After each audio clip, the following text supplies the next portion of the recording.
like desire to love she's football or actually not. a wild football fan. Yeah. And this room is kind of smaller and I'm hoping that it blocks out noise better. So this is actually my kids' room. Oh, I And see. this one's probably Neymar. And then the other one is Messi. Yeah. So this side's Oh, there you go. Neymar. I This side's see. Messi. Yeah. There you go. So yeah. So you'll see them. But my stance on at least me playing football is the same. It just won't happen.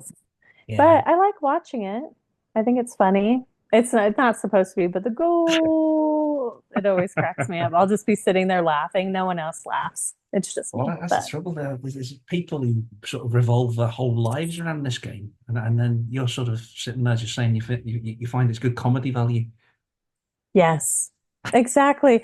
But I'll get into it too. I'm like, yeah, do it. But yeah, I just don't watch it very much. So it's okay. And then I'm a little bit jaded from my injury when I tried to play football. So Yeah, there you go. yeah, Never mind.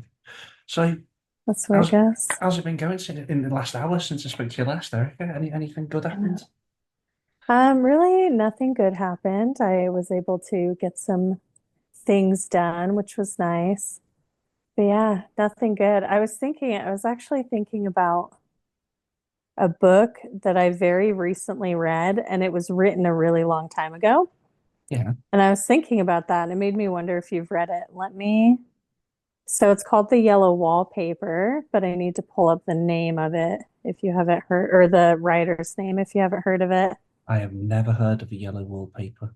Really? Oh my gosh. So it's by Charlotte Perkins Gilman, and it was written in 1890 and Okay. published in 1892. And since you love historical books, it popped into my mind when we ended our last meeting. And I was just like, I wonder if he's read that. It was a short story. Very interesting book, though. So, but you So, haven't read it. so was Charlotte Perkins Gilman was she American?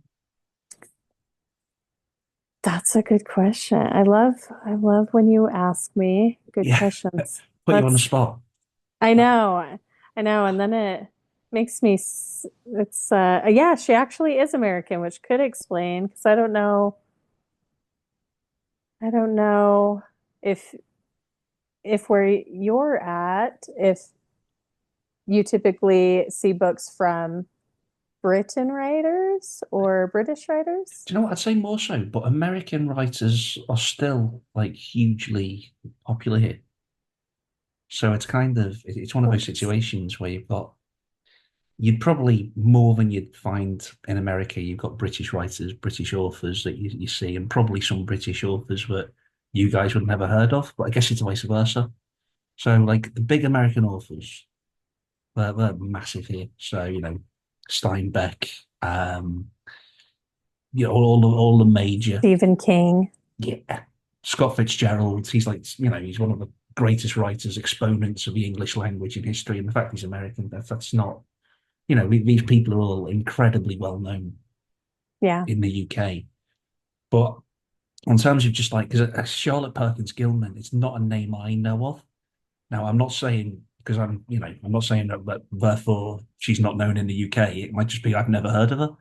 Yeah. But tell me about the yellow wallpaper. Tell me the premise, what we're dealing with. So, So it was just a really interesting book. And I guess it somewhat goes into politics as far as like the feminist movement is concerned, but Okay. it was written in the perspective of a woman that has just been going through some emotional things lately. And it's because she was going through postpartum depression. But back then, they didn't know what postpartum depression was. So she got diagnosed with it's like anxious sickness. And back then, the cure for emotional things with women when they were kind of going through a hard time was the rest cure.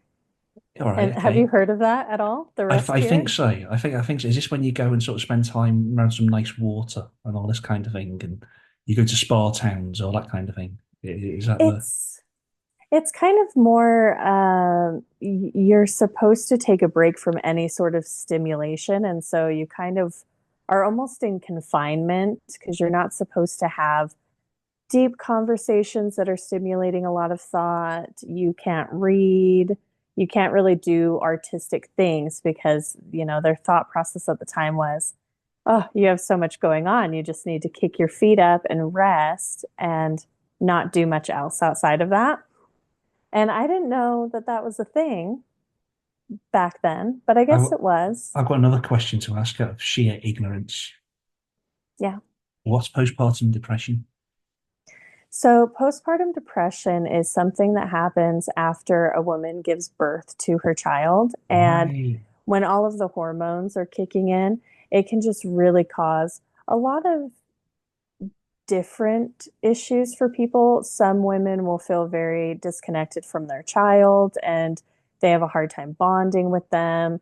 Some women have like hurt their babies because of postpartum depression, or it can just be in general, nothing really directly related to your relationship with your baby, just in general, you're very deeply overwhelmed with emotions and depression, anxiety, things like that.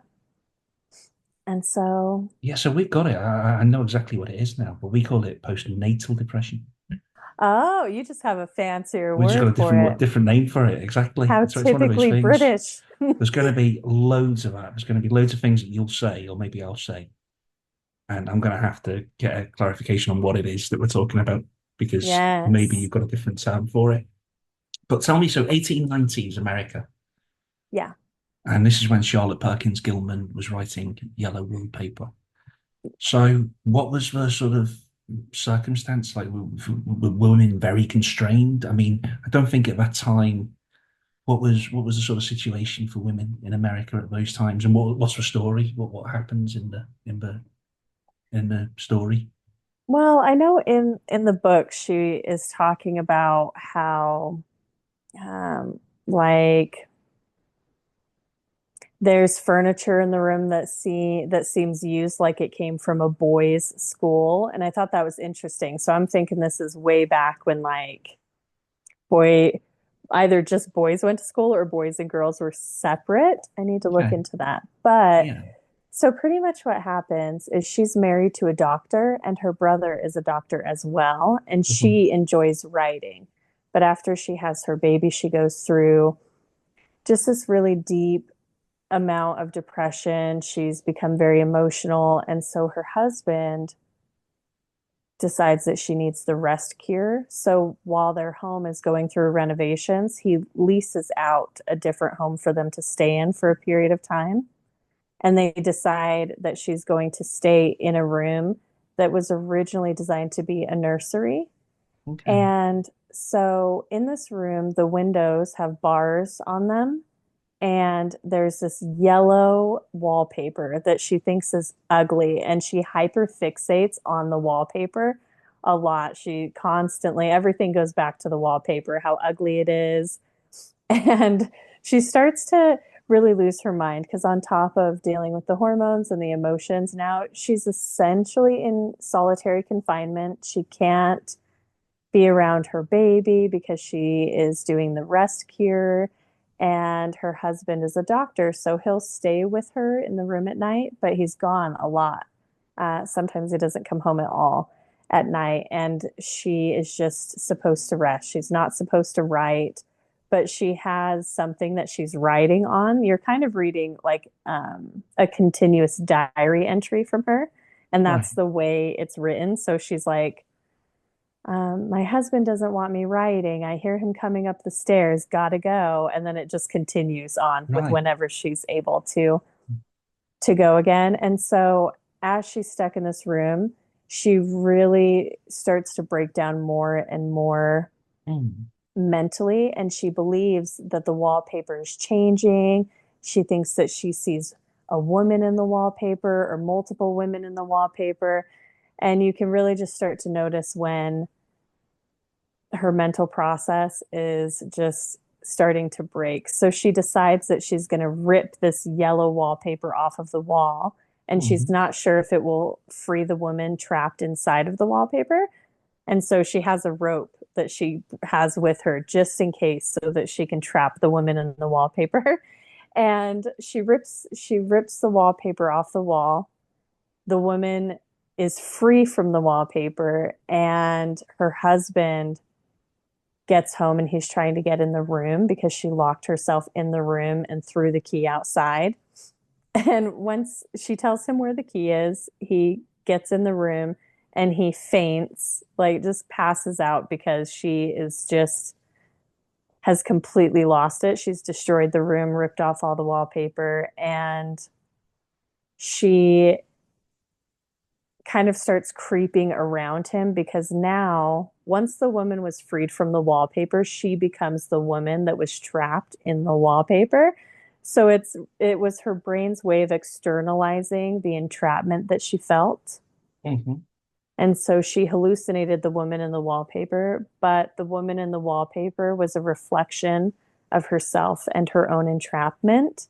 And so it was just really interesting. And it was the way that they talked back then. She would be like, um, my husband John says, or like it would be like, get out of that room, said he. And so just the way they talked was completely different. But that was really the gist of the book, was really mostly focusing on the harms of the rest cure, Hmm. and also kind of bringing to light that it's just not a good process to use, because I guess the author, Charlotte, she had gone through a very similar experience. So she Right. wrote this book as a tribute to what she had gone through.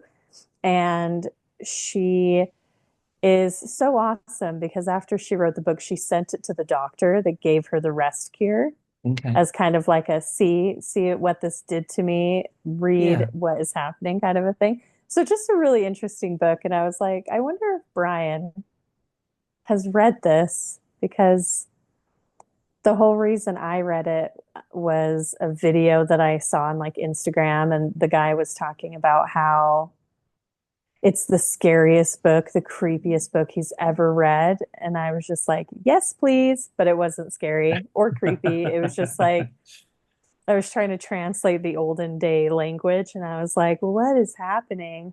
And once she became the woman trapped in the wallpaper, I was like, because it was just such a sudden transition, that I was like, am I reading from the perspective of the woman in the wallpaper? Or has she Hmm. just completely had a mental break? So, yeah, very interesting book. It was only like, Yeah. it only took me 30 minutes to read. So, Okay. if you So see we're it, talking, an incredibly short story, like a pamphlet almost. yeah, yeah. And the entire time she talks about the wallpaper. And at first I was like, I might dislike this book almost as much as she dislikes this wallpaper, Mm. because I didn't understand where it was going. But it's actually a really interesting book. And I liked hearing that the author wrote it because of her own experience, and that she did it to really shed light on the harms of it, and that she sent it to the doctor that Right. prescribed her the rest cure. Yeah. So And so how did she deal with it on terms of, you mentioned there was this woman in the wallpaper. Like, did this woman in the wallpaper have any like traits to her personality? Did she try to communicate with the main character in any way? What was like? Was she evil? Was she a good character? Was she someone? Because presumably the main character is trying to rescue her, so you wouldn't have thought yeah. you tried to rescue her about someone who's just purely evil. What was this? Who was this woman in the wallpaper? I know you said it was a Oh, reflection of the main character, but what were her personality traits? yeah. There, it really didn't touch on that a ton. She would just see the woman grabbing onto bars and would be shaking, and it would shake the wallpaper, was what she thought that she saw. Yeah. And so there really wasn't a lot of behaviors from the woman in the wallpaper, just she seemed like she was trying to get out of the wallpaper for the most Okay. part. So, and at first she just saw the wallpaper and was like, ugh, that's so ugly. And then she thought she was seeing shapes, and she thought that it would change depending on the time of day. And then she saw the woman in the wallpaper. So it was just kind of like a progressive. I see. So they never have any like conversations as such or anything like that. It's just this imaginary sort of phantomic character that just appears in the wallpaper as it were. Yeah. Yeah. And originally she planned to rip the wallpaper down when their house was ready before they Yeah. went back home.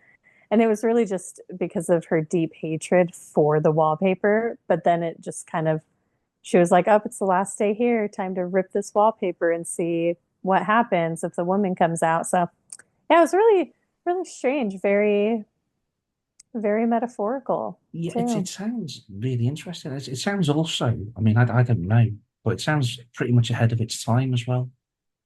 Yeah. Like, I don't know when postnatal depression or postpartum depression, as you call it, really started to get talked about, but we're talking sort of late 19th century, I guess. And it said as early as 700 BC, but I'm like, no, I think the I don't. question, yeah, I mean, obviously, there's always, presumably it's always been noticeable that certain women, react badly when they have a child. So that's probably always as old as history, I imagine. But I guess the question is, when did people start thinking that these are people that needed to be helped? This is a condition we need to understand and we can try to cure it. You were right, the 1900s. Okay. So, postpartum depression started being given as a diagnosis in 1994. Well, that's really late. We're talking Yeah. 30 years ago. Yeah. Isn't that So crazy? in Charlotte Perkins Gilman's time, she would have just been seen as crazy. Yeah. Yeah. Wow. Or just it seemed like it was kind of more that they'd be like, oh, you got like a hysterical woman on your hands. She must have an anxiety disorder. I wonder if there was a name for it back then. What? I'm not sure. But yeah, because you mentioned before she wasn't allowed to see her baby. I mean, I'm talking from obviously from a position of complete ignorance on this subject, but presumably seeing her baby would be the last thing she wanted. She had a real, she disliked the baby, presumably. Yeah. Yeah, and it really didn't touch on that too much either, which was really interesting because there are people that I've known that have been diagnosed with postpartum depression, but they didn't feel um, any weird connection or lack of connection toward their kid. It was just more that they were extremely depressed and emotional, but it didn't like they loved their baby, wanted to be around their baby. So I don't know. Okay. I mean, presumably it must sort of manifest itself in different ways because you mentioned, and it's something I've heard only anecdotally as well, that, some women sort of actively harm the child. That sort of, depressed about it and it's affected them in that way that they'll actually harm the child. So presumably it manifests itself in different ways. And when you're saying, you've got these certain women who don't feel any connection or a lack of connection, like some women do just actively dislike the baby, presumably, otherwise you wouldn't physically harm it. Yeah. Yeah, it does seem like it can affect people on different levels. And it makes you wonder what the contributing factor is of Yeah. like how it affects people differently. Is it just that some people's hormonal imbalance just becomes so significant? Is it something with your chemical balances in your brain? It does make you wonder how it Yeah. can affect people. So, because, going from being very anxious and depressed to the whole opposite side of the spectrum where you feel disconnected from your baby and you harm your baby, that's a pretty big gap. Yeah, absolutely. So, Yeah. There you go. Yeah. No, but it sounds like it's a pretty good book though. And it sounds like it was a bit of a trailblazer because, well, not a trailblazer because it took years. 1994 was when this, so it's about 100 years later when this condition was actually recognized. So it just shows you she was writing about something at the time that was fairly unique. I mean, the only book I can think of that sort of compares to that in any way, and it was a lot longer, it was a novel, was have you ever read The Bell Jar by Sylvia Plath? I don't think so, but that sounds really familiar. Yeah, well, this is about a woman, and she slowly has a mental breakdown, And but at the start, she's a woman who seems to have everything. Now, there's no baby involved, as I recall, but she's working in London in a in a fashion and a glossy magazine. She's got a job that everyone would want. And it's all written in the first person. It's done from the point of view of the main character. But then, yeah, she just slowly loses her mind and starts, harming herself and doing things to herself that are just sort of unspeakable, really. And she ends up, unfortunately, killing herself. Um, but It's a this, dark book. well, this is it. And it's a brilliant book, but this is, 1960s. So that's a lot later than Charlotte Perkins Gilman. And I think that sort of journey on these novels that sort of talk about mental health and talk about the way people feel inside, it took a long time to really sort of gain acceptance, I guess. Yeah. Yeah. And it makes you feel grateful to be brought up in a time that we're in because it would be really sad to be suffering from something and for everyone to tell you that you have something else and to think that, Charlotte, she went her whole life and then some without that diagnosis existing. And so never was she able to understand what had caused it to happen, why it was happening. And so not even in her lifetime, she tried to make some noise with it in this book, and it still took over 100 years. Yeah. Crazy. So how did you come across it? What was how did you find this book? What got you reading it? Yeah, so it was really my friend and I, we send book recommendations or videos back and forth to each other. And she sent me a video of a guy that had read it. And he was just like, oh, it's like such a spooky book. It talks about these things. And it's the creepiest book I've ever read. And I was like, I checked on the library app and I was like, it's available. I'm checking it out right now. I'm going to read it and see how creepy it is. And so that's really what caused me to just curiosity. And the fact that it was a short story, I knew that it wouldn't take a lot of, because I've other books I'm reading right now too.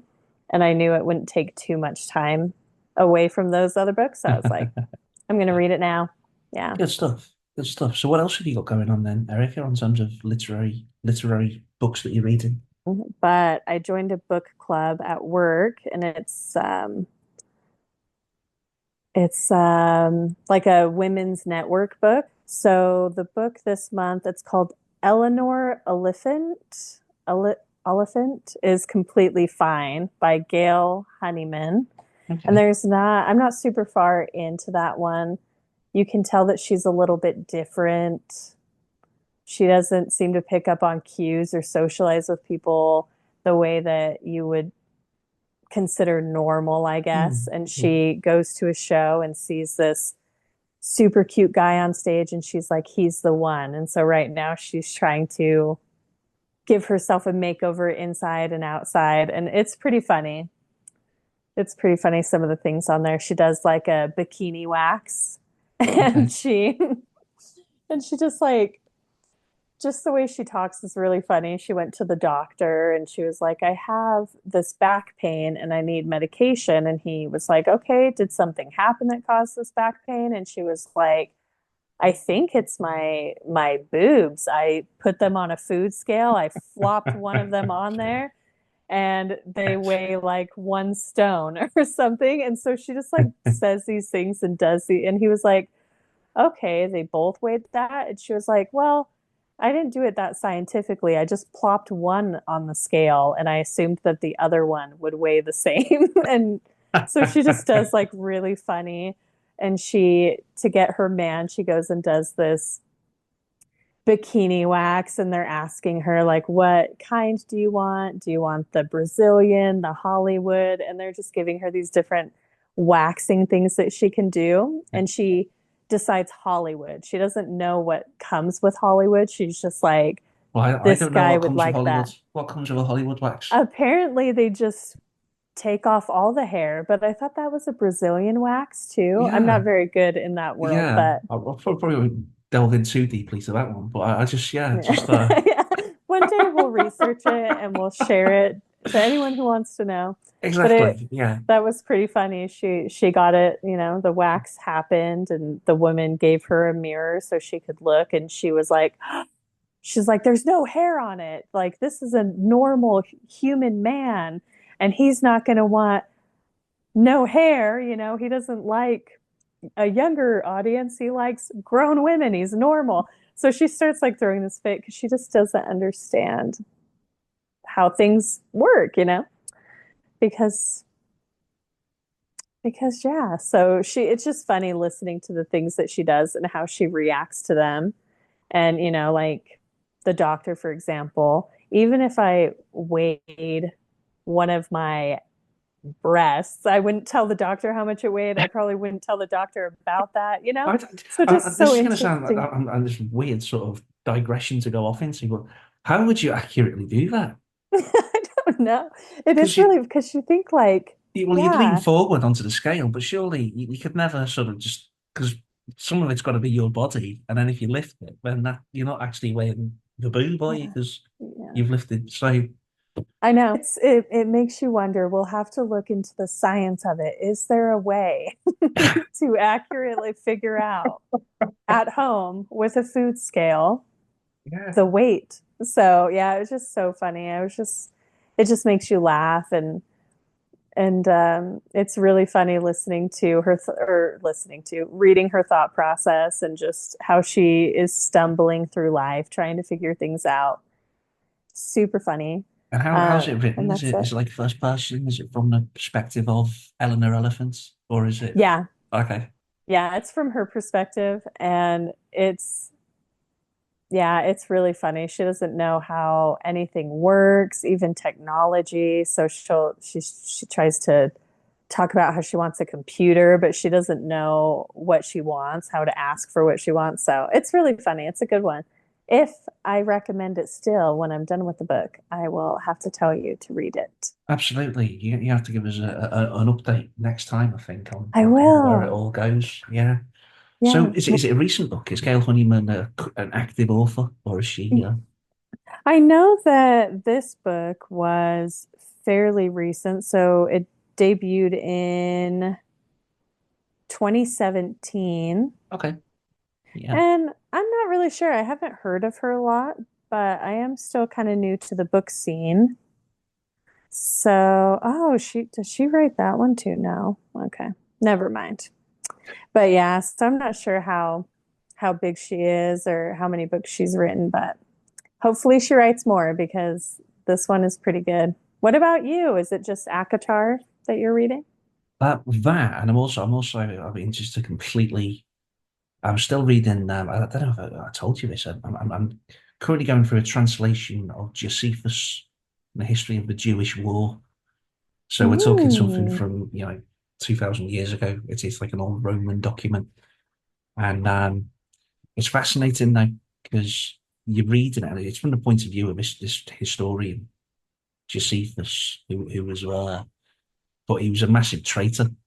So he was born Jewish, but during the actual sort of conflict, he just basically abandoned his fellow countrymen and just sort of, yeah, he was supposed to be a commander, and he just abandoned them and went and joined the Roman side. And he ended up living in Rome, and he was given special favors by the emperor at the time, Vespasian and things. And he just basically wrote it from a point of view of, well, it gives us a massive insight into what area of the world was like then. But it's just strange because you're reading it from the point of view of someone who's quite obviously got he's always trying to defend his actions, which are pretty indefensible. Yeah. And so, but it's fascinating. It's a really good read. But yeah, in terms of fiction, yeah, Akatar is where I'm at the moment. I'm still on course with Mist and Fury, to be honest with you, Erica. So we're still on the second one. I don't even know if I knew you moved on to the second one. There you go. Yeah, Whoa. yeah. This is where it starts getting exciting. But Gets, you know what? Because this is what I noticed with the first one. It suddenly got good. It bumbled along for like probably about half a book, and you were like, okay, she's fell in love with this fairy, and everything's lovely, and then it got good. It got good when the spring court got smashed in, and they Yes. found themselves, under the mountain. Then it became a great read. But up until then, it was kind of, for me, it just felt like it was all a little bit formulaic. It was just that, okay, she fell in love, great, and life's wonderful. And oh, she's a mysterious guy, Yeah. and I'm finding something a little bit similar with this one. It hasn't for me. I'm not about a third of the way through it, so, and I just A don't third think of the it's way. got going to me. Mm, Yeah, yeah. I'm still waiting for it to spring into life. So she's gone up to Valaris, which is the city of the Night Court, where sort of Rhysand's the boss and all that. And she's currently, where I've left it, she's in the House of Wind talking with Rhysand and his sort of hench people, Yeah. what are they called? Asriel, Cassian, Cassian. Ooh, I Laura, love and Cassian. Yep. Amryn. Amryn, I think her name was Amryn. Um, and he's just sort of like thinking, well, we're worried about this war starting with the King of Highburn. But you're like, well, nothing's really happening at the moment. And I'm just waiting to go. Well, presumably, this war's going to kick off and it's going to get great. But Yeah. yeah, also there's got to be repercussions as well because she's basically just left Tamlin. She just went. Yeah. She felt sort of constrained by him. Um, He and she was, started acting crazy, you know? yeah, it was one of them situations because, yeah, I think it was odd, wasn't it? The way he just suddenly sort of wanted to just keep her cosseted and sort of boxed in. Yeah. Wasn't brilliant, especially when he locked her in the house. That was Yeah. odd. That was kind of like, oh god, this was the hero from the last book, and he's acting like a maniac. Yeah. But yeah, but I am still enjoying it. I think it's just one of those where I just feel like you've got to get through quite a lot of explanation before you get to the action bits. Yeah, it is a lot of like world development, character Yeah. development. Then you have to learn the different courts. And yeah, I Mm, remember when I was reading it, I was like, none of this will ever make sense to me. I'm not going to remember, oh, this is from this court, which is located here. Um, but it is really good. And I like that you pronounce Rhysand's name, right? Correctly, because I read it as rice, like how, Rysand. how do you know I'm right there? I believe that at a certain point, I watched Sarah J. Maas. I watched a Okay. video because I was curious because I did Got you. hear that there was a huge debate going on about how it Yeah. was pronounced. So I watched a video so that like listening to her describe the characters. Got you. But for me, I still like rice. So I'm Yeah. like, you're It's wrong, just, I'm right. yeah, but Reese, the way it's spelled, that is a very old Welsh name, Reese. So Yep. do you know the surname Price? Yes. Well, the surname Price, it's basically a shortened version of Ap Reese, which means son of Reese. So if you know anyone called Price, anyone with Price as a surname, they've got Welsh ancestors. That's good to know.